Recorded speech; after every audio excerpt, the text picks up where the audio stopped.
Naidu. A vibrant and successful fintech ecosystem, as you can see, this requires 6 key components in order to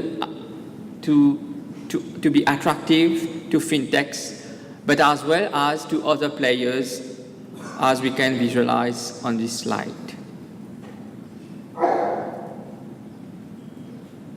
In fact, strong market demand is a fundamental driver for fintech growth. Moreover, the ability to provide funding at all stages of fintech development from a variety of sources, be it seed capital, venture capital, or through government, is critical to nurturing a successful fintech ecosystem. In addition, the success of many fintech hubs has been driven, as many of you will be aware, by government incentives, collaboration platforms, and innovation programs. Finally, the quality and physical infrastructure also plays a key role in creating the innovation, demand, and opportunities for rapid fintech sector development, amongst others. Allow me now to discuss briefly about the regulation of fintech. As Professor Naidu just mentioned to you, I have started and I'm up and until now working for one of the integrated non-banking financial regulator in the country. So I would like to humbly share with you what are the insights, once again on a personal basis, how I feel fintech will move forward. Fintech changes have indeed called for a wide-ranging reconceptualization of financial regulation in an era of technology-enabled finance. I would hereby invite your attention to a recent research paper by William Magnuson, who advocated that fundamentally he advocated that regulators have been overlooking the conceptually distinct risks which are associated with small and decentralized financial markets. This research by William Magnuson has in fact effectively concluded by sketching out a variety of regulatory responses that could better correspond to fintech's particular risks and rewards. The researcher in fact believes that fintech is a prime candidate for self-policing. As we would later on discuss, this is a hot debate as to what dose of self-regulation would normally be allowed to prevail for the future growth of fintech in Mauritius.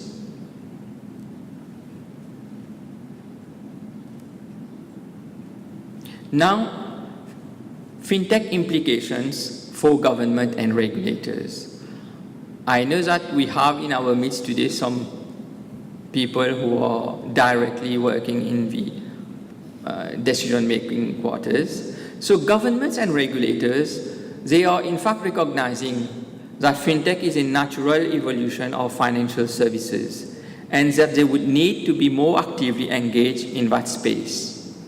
This slide summarizes the main types of government and regulatory initiatives which have been identified for other countries and regions, namely the United Kingdom, USA, Australia, Hong Kong, and Singapore. Similarly, I would view that the government and regulators of Mauritius have also already made great strides to work on several initiatives in line with the aim of the government and vision for the future fintech developments. This map in a snapshot, it simply portrays all the live and proposed regulatory sandboxes and similar regulatory initiatives across the world. As many of you would be aware, the Board of Investment is also similarly administering a regulatory sandbox regime for Mauritius. But in addition to regulatory sandboxes, government and regulators of different countries have also been looking at other types of initiatives and programs, such as innovation hubs and accelerators. This tabulated information on this slide, as we can see, is an extract from a recent publication dated August 2017 by the Basel Committee on Banking Supervision, and which is entitled Sound Practices, Implications for Fintech Developments for Banks and Bank Supervisors. Having looked at the various regulatory initiatives and support to Fintech, my focus will now be on what are the important policy considerations for the future of Fintech developments. These will hopefully provide you with essential foods for thought after this presentation. In fact, from the policy point of view, a recent report, once again, by one of the big four companies, which is dated, very recent report, dated October of 2017, have indicated that in order to further support Fintech and the existing financial services companies to invest in technologies, regulators could inter alia develop and issue Fintech-specific guidance on regulatory parameters.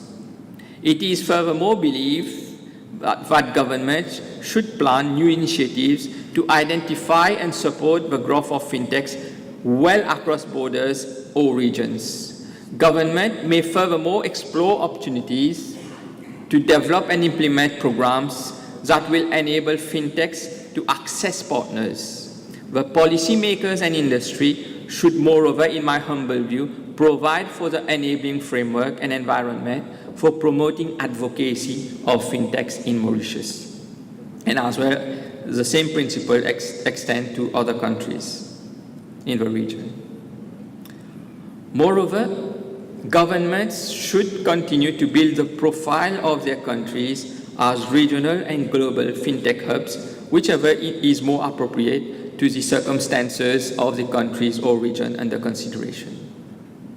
In addition to the supply of capital, which angel investors and venture capital funds can provide for early-stage startups, government could implement measures to unlock the institutional market, including pension funds, to make more capital available for late-stage startups. Government and industry together should discuss and review the existing facilities available to fintech. Finally, as we can see on the slide, government should work with the private sector and higher learning institutions such as the Open University of Mauritius and other tertiary institutions locally for the development of specific fintech training and courses. Since we are here going to talk about the catalyst of fintech innovation, I wish to furthermore invite your attention to another white paper which is released in October of 2017 by an advisory firm which is known as the BFA. This white paper, as we can see on this slide, is entitled Going Beyond Regulatory Sandboxes to Enable Fintech Innovation for Emerging Markets. The white paper essentially it underscores 9 specific interventions which can be typically considered by governments and policymakers alike in that endeavor. So, before concluding now and taking further your questions, I will give you a quick review on recent and ongoing fintech initiatives for Mauritius. These have included the setting of technical committee comprising representatives of the FSC, Financial Services Commission, the Bank of Mauritius, and FSPA, Financial Services Promotion Agency, for expediting applications under the regulatory sandbox regime. As I mentioned earlier, this regime is getting administered under the Board of Investment in Mauritius. The drafting of new rules that will henceforth enable peer-to-peer lending activities in Mauritius has also, if I may share with you today, it has reached a very advanced stage. And sooner or later, we are going to come out with public consultation in that respect too. Moreover, authorities in Mauritius, especially the Board of Investment, and with the support of external international consultants, they are currently addressing the proposal to establish a self-regulatory Fintech association in Mauritius.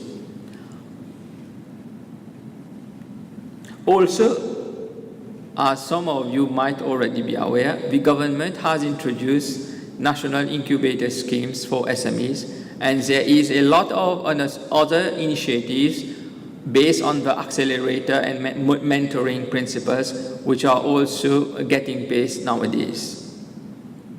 Last and not the least, the government and regulator in Mauritius are both actively considering to establish Fintech Memorandum of Understandings, or bridges as we may call it, with their foreign counterparts.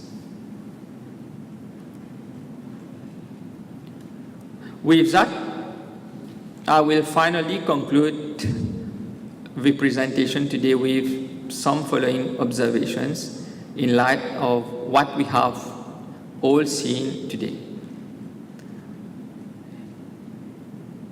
I think it is a unanimous call that Mauritius will have to leverage on its existing strength as a tried and tested international financial center and transform itself as a regional fintech hub for the Africa. This transformation, in my humble view, will invariably have to address the needs for supporting and attracting the right kind of talent which the fintech industry would require here. All to all, our island jurisdiction will need to take a holistic approach towards the future fintech developments in our country. By all means, I must tell you that fairly and honestly, the journey for fintech in Mauritius has only recently started. It is most likely to be a long-term journey, and in this pursuit, the FSC Mauritius, my employer, and the regulator for non-banking financial services sector, we very much look forward to take a very active role on that journey. As usual, my references and sources are available for anyone who wants to peruse for your further readings and references. Now, if you have any question, I will be happy to take them, or if you want to top up on what I have covered in this presentation also, I will be very humbled and pleased to hear from you. Thank you very much.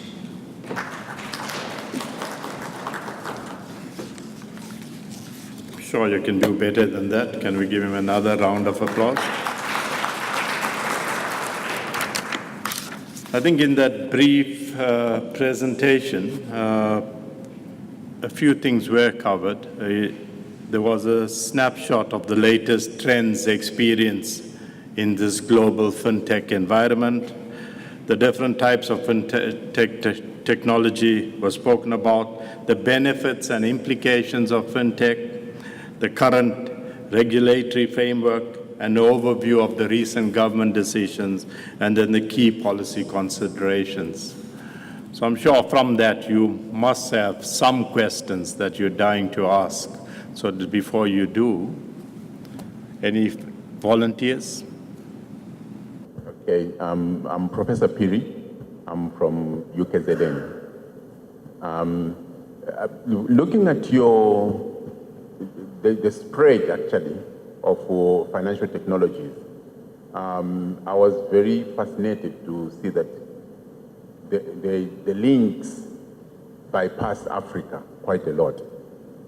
I'm happy that there's discussion and there's deliberate decision in Mauritius. I'm sure there's things happening in South Africa and other places. But it is a common scenario because of the global issues that often when people talk about new technologies and adoption of new technologies, it's a global north versus global south type of thinking. I don't know what deliberate decisions or even recommendations, from some of your recommendations, I know that their government, their policy and things like that. I don't know what we can do to make sure that what we do, it finds its way into the global village. It's a general concern I've always had as an academic, as well as a person having worked in industry, that there's this paternalistic or monopoly type of thinking in terms of knowledge and how it is transmitted and things like that. So if we are to do something, they become our consultants, and we pay them so much money, because they come as consultants. Sometimes you even ask yourself, what on earth have they done? But it's because of this global north, global south type of relationship. They must tell us, and we must listen, and then we interact with them. So I don't know why. Okay, you got that. Yeah. Any other question?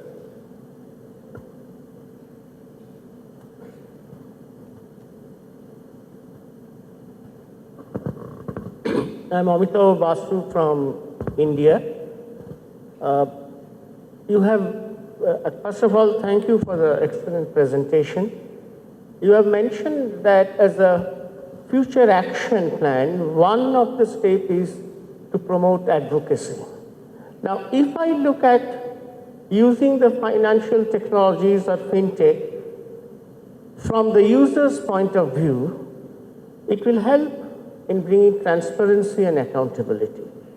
But how, as a municipal officer or an user, I am, made familiarized with that technology? And secondly, especially for banks dealing with the public, what is the cybersecurity measures the technology has inbuilt? Thank you. Thank you. Okay, Chair. So I'm Mr. Takesh Laku from Open University of Mauritius. Thank you, Mr. Khadaroo, for your nice presentation.